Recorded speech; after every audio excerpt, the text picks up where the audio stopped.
everyone. Do you know how traditional classroom is different from the 21st century classroom? Let me tell you. Traditional classroom is also known as conventional classroom. According to the Way 1938, in this type of classroom, students are expected to obediently receive and believe the fixed answers given by the instructors. Seems that it is a one-way communication, isn't it? In this situation, instructors play the big role in which the knowledge is communicated and the standards of behavior enforced. Basically, traditional approach is on the basis of teacher-centered instruction and tries to achieve the objectives of high test scores, grades, and graduation. Students are matched by either age or ability, and they are taught the same material. Direct instruction and lectures come from textbooks, lectures, and individual written assignment. Seat work is emphasized, and students learn through learning and observation.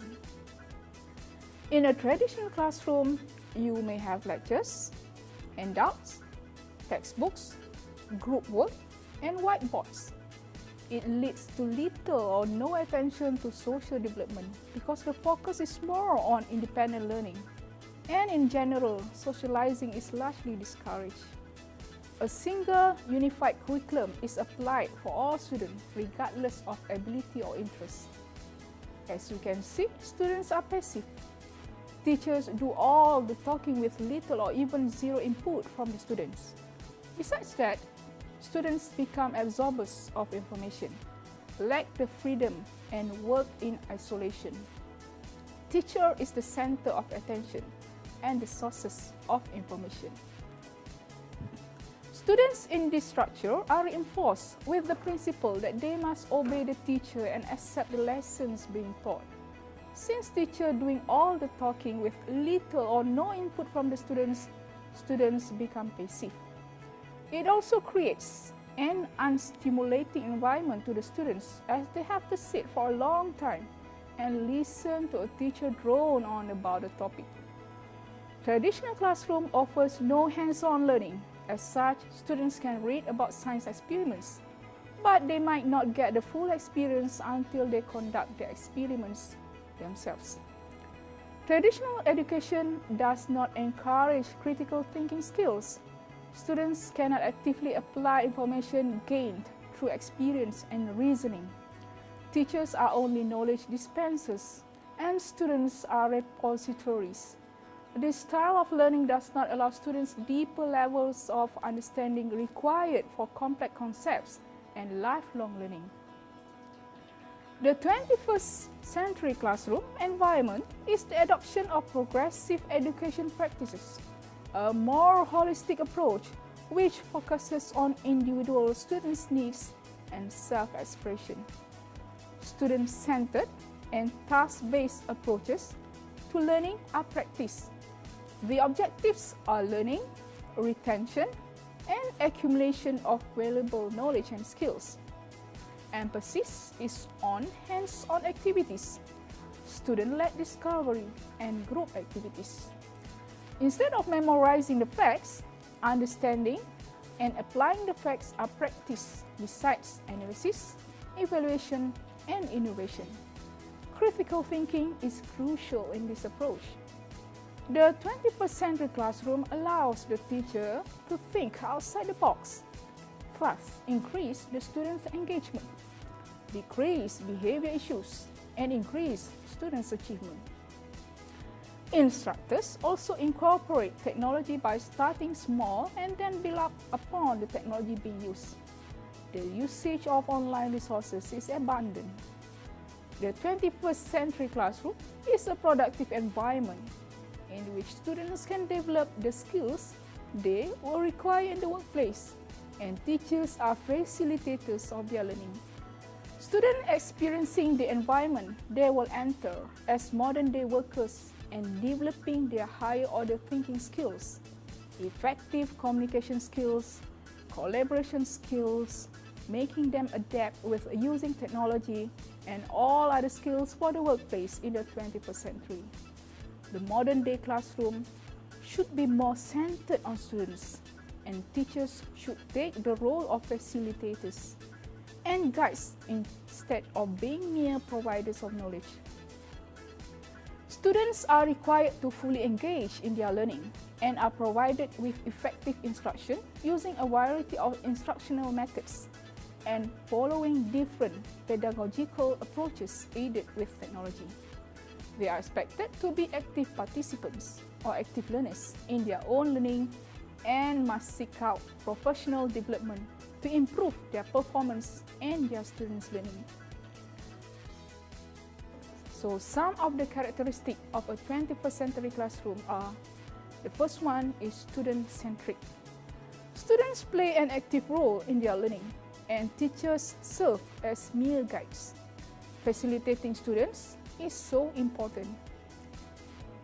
Student-centric classroom environments put students' interests first and are focused on each student's needs, abilities, and learning styles.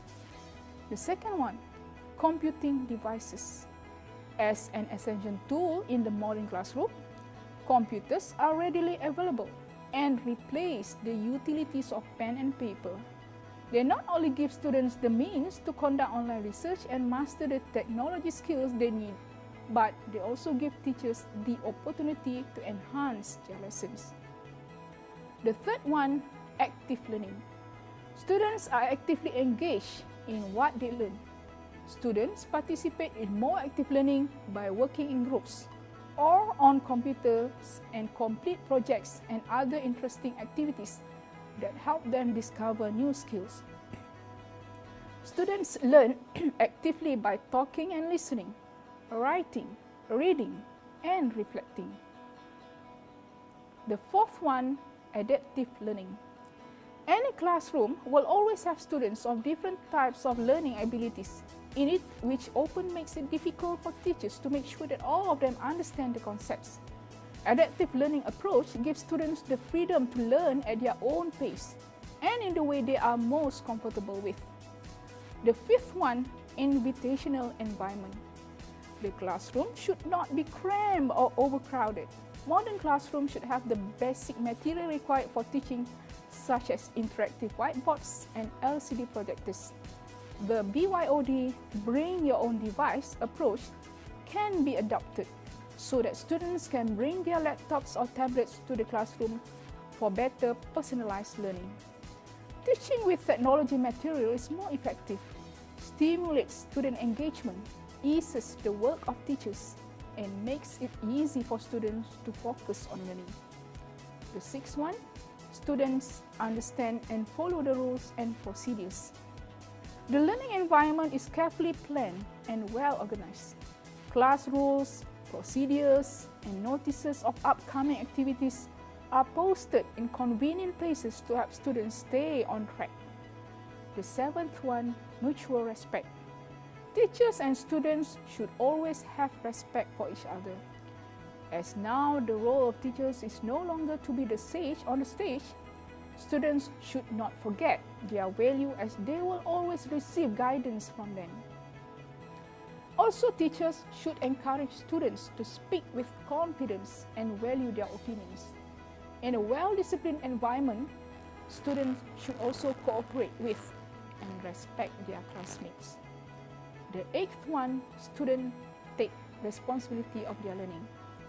As students are encouraged to actively participate in their own learning, they become responsible for their learning. Self-directed students not only encourage each other, but also work with their teacher to achieve academic and behavioral goals that they themselves have helped establish. The ninth one, performance-based assessments. Regular performance-based assessments are carried out by teachers through various methods which are not restricted to tests. Teachers can utilize projects as well as other products and performances as assessments to determine student achievements and needs. Last but not the least, collaborative learning. Learning through collaboration is one of the most effective forms of learning. Teaching and learning in isolation are very restrictive and hinder progress. Learning in groups enhances the scope of learning and develops critical thinking. By all means, we can see that the 20% classroom characteristic really suit the one that we are practicing now.